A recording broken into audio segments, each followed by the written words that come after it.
Hi welcome back. ಇವತ್ತಿನ special ಏನಂದರೆ perfect ದೋಕ್ಲಾ ಮಾಡೋದು ಹೇಗೆ, ಸ್ಪಾಂಜ್ ಮತ್ತು ಪರ್ಫೆಕ್ಟ್ ಕನ್ಸಿಸ್ಟೆನ್ಸಿ ಅಂತಲೇ ಹೇಳ್ಬೋದು. ಯಾರೆಲ್ಲ ನನ್ನ ಚಾನಲಾಗಿ ನೋಡ್ತೀರಿ ಲೈಕ್ ಮಾಡಿ, ಸಬ್ಸ್ಕ್ರೈಬ್ ಮಾಡಿ, ಪಕ್ಕದಲ್ಲಿರೋ ಬೆಲ್ ಬಟನ್ ಒತ್ತೋದು ಅಂತ ಮರಿಬಿಡಿ. ಅದಕ್ಕೆ 2 ಬೌಲಷ್ಟು ಗ್ರಾಮ್ ಫ್ಲೋರ್ ಅಂದರೆ ಕಡಲೆ ಹಿಟ್ಟನ್ನು ತಗೋಣ. ನಾನು ಪೂರ್ತಿ ಕಡಲೆ ಹಿಟ್ಟಲ್ಲೇ ಮಾಡ್ತಾಯಿದ್ದೀನಿ. 2 ಬೌಲು ಅಳತೆಗೆ ನಾನು ಹೇಳ್ಕೊಡ್ತೀನಿ. ತುಂಬ ಈಸಿಯಾಗಿ ನೀವು ಮಾಡ್ಕೋಬೋದು ಮನೆಯಲ್ಲೇ. ಇದು ಗುಜರಾತ್ ಸ್ಪೆಷಲ್ ಅಂತಲೇ ಹೇಳ್ಬೋದು, ನಮ್ಮ ಇಂಡಿಯಾದ್ದೇ, ಬಟ್ ಸ್ಟೇಟ್ ಗುಜರಾತದು ಅಂತ ಹೇಳ್ಬೋದು.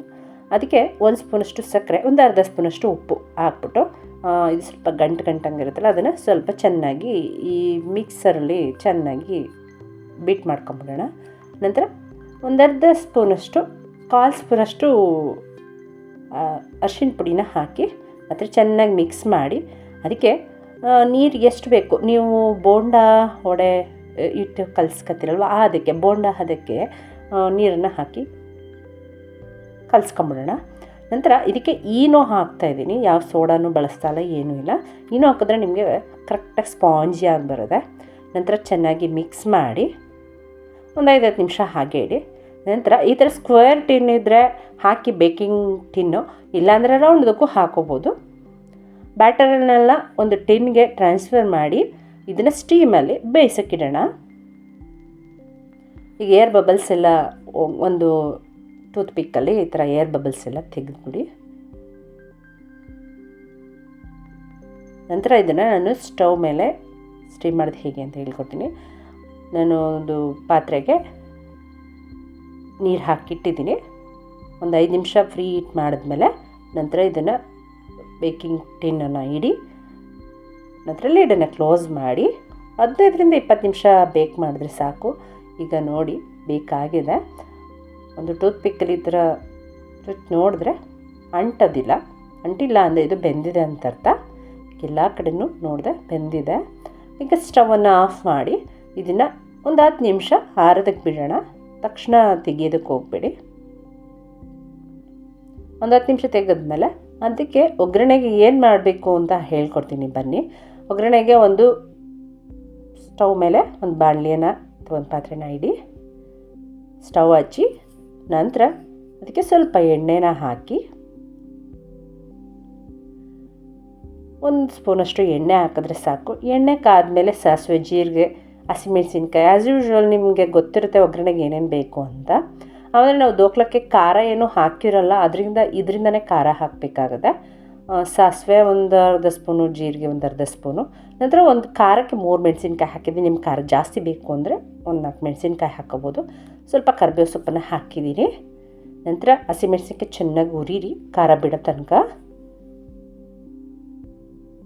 ನಂತರ ಖಾರ ಬಿಟ್ಟ ನಂತರ ಇದಕ್ಕೆ ನಾನು 1 ಲೋಟ ನೀರಷ್ಟು ಹಾಕ್ತಾಯಿದ್ದೀನಿ. ಇದಕ್ಕೆ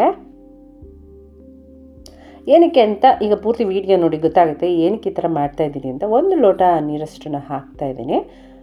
ಆ ನೀರು ಸ್ವಲ್ಪ ಕುದ್ದ ನಂತರ ಅದಕ್ಕೆ 1 ಸ್ಪೂನಷ್ಟು ನಿಂಬೆ ರಸ, ಈಗ ನಿಂಬೆ ರಸ ಹಾಕ್ತೆ. ಸಣ್ಣಕ್ಕೆ ಹೆಚ್ಕೊಂಡಿರೋಂಥ ಕೊತ್ತಂಬರಿ ಸೊಪ್ಪನ್ನು ಹಾಕಿದ್ದೀನಿ. ನಂತರ ಇದಕ್ಕೆ ರುಚಿಗೆ ತಕ್ಕಷ್ಟು ಉಪ್ಪು ಮತ್ತು ಸ್ವಲ್ಪ ಸಕ್ಕರೆನ ಹಾಕ್ತಾಯಿದ್ದೀನಿ. ಒಂದು ಅರ್ಧ ಸ್ಪೂನ್, 1 ಸ್ಪೂನಷ್ಟು ಸಕ್ಕರೆನ ಹಾಕೊಳ್ಳಿ. ಸಕ್ಕರೆ ಬೇಡ ಸ್ವೀಟ್ ಅಂದರೆ ನೀವು ಸ್ಕಿಪ್ ಮಾಡ್ಕೋಬೋದು. ಬಟ್ ಇದನ್ನೆಲ್ಲ ಹಾಕಿದ್ರೆ ಅದೇ ಒಂಥರ ಟೇಸ್ಟ್ ತುಂಬ ಚೆನ್ನಾಗಿರುತ್ತೆ.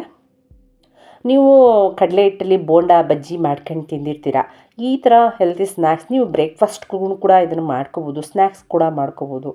ಇಲ್ಲಾಂದರೆ ನೀವು ಊಟಕ್ಕೆ ಸೈಡ್ ಡಿಶ್ ಆಗು ಕೂಡ ಮಾಡ್ಕೋಬೋದು. ಇದು ಗುಜರಾತಿ ಸ್ಪೆಷಲ್ ಅಂತಲೇ ಹೇಳ್ಬೋದು. ನಮ್ಮ ಕರ್ನಾಟಕದಲ್ಲಿ ತುಂಬ ಮಾಡ್ತಾರೆ ಇದನ್ನು. ಕಡಲೆ ಹಿಟ್ಟಲ್ಲಿ ಅಂತಲ್ಲ, ಎಲ್ಲ ಥರ ರವೆಯಲ್ಲೂ ಮಾಡ್ಬೋದು, ಅವಲಕ್ಕಿಯಲ್ಲೂ ಮಾಡ್ಬೋದು. ಇದೇ ಥರ ನಿಮಗೆ ಬೇರೆ ಬೇರೆ ಥರದ್ರಲ್ಲಿ ರೆಸಿಪೀಸ್ ಬೇಕು ಅಂದರೆ ದೋಕ್ಲಾ ರೆಸಿಪೀಸ್ ಅಂತ ಕಮೆಂಟ್ ಮಾಡಿ, ನಿಮಗೆ ಬೇರೆದ್ರಲ್ಲೂ ಮಾಡಿ ತೋರಿಸ್ತೀನಿ.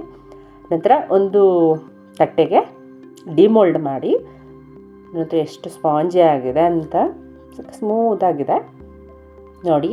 ಈಗ ನಾವು ಒಗ್ಗರಣೆ ಮಾಡಿ ಇಟ್ಕೊಂಡಿರೋಂಥ ರಸನ ಇದ್ರ ಮೇಲೆ ಹಾಕಿ, ಅದ್ರ ಮೇಲೆ ಹಾಕಿದ್ಮೇಲೆ ಇನ್ನೂ ಉಬ್ಬುತ್ತೆ ಇದು. ಆಮೇಲೆ ಆ ರಸನೆಲ್ಲ ಕುಡಿದು ದಪ್ಪ ಆಗುತ್ತೆ, ತುಂಬ ಚೆನ್ನಾಗಿರುತ್ತೆ. ಸ್ವೀಟು ಮತ್ತು ಖಾರ, ಹುಳಿ ಎಲ್ಲ ಅದು ಸೇರಿ ಸ್ಪೆಷಲ್ ಟೇಸ್ಟೇ ಚೇಂಜ್ ಆಗುತ್ತೆ ನೋಡಿ. ನಂತರ ಈಗ ನೋಡಿ ದೋಕ್ಲಾ ರೆಡಿಯಾಗಿದೆ. ಈಗ ನಿಮ್ಗೆ ಯಾವ ಥರ ಸೈಜ್ ಬೇಕು, ಸೈಜ್ ಕಟ್ ಮಾಡಿ ಸ್ಕ್ವೇರ್ ಟೈಪಲ್ಲಾದರೂ ಸರಿ, ಡೈಮಂಡ್ ಶೇಪಲ್ಲಾದರೂ ಸರಿ, ಯಾವ ಶೇಪಲ್ಲಿ ಬೇಕಾದರೂ ನೀವು ದೋಕ್ಲಾನ ಕಟ್ ಮಾಡ್ಕೋಬೋದು. ಬಿಸಿ ಬಿಸಿಯಾದ ರುಚಿ ರುಚಿಯಾದ ದೋಕ್ಲಾ ರೆಡಿ ಆಯಿತು ನೋಡಿ ಹೇಗಿದೆ ಅಂತ, ಎಷ್ಟು ಸ್ಪಾಂಜಿಯಾಗಿದೆ ಅಂತ. ಯಾರಿಗೆಲ್ಲ ವಿಡಿಯೋ ಇಷ್ಟ ಆಯಿತು ಲೈಕ್ ಮಾಡಿ, ಶೇರ್ ಮಾಡಿ, ಕಮೆಂಟ್ ಮಾಡಿ, ಸಬ್ಸ್ಕ್ರೈಬ್ ಆಗೋದಂತೂ ಮರಿಬೇಡಿ. Okay bye, thanks for watching.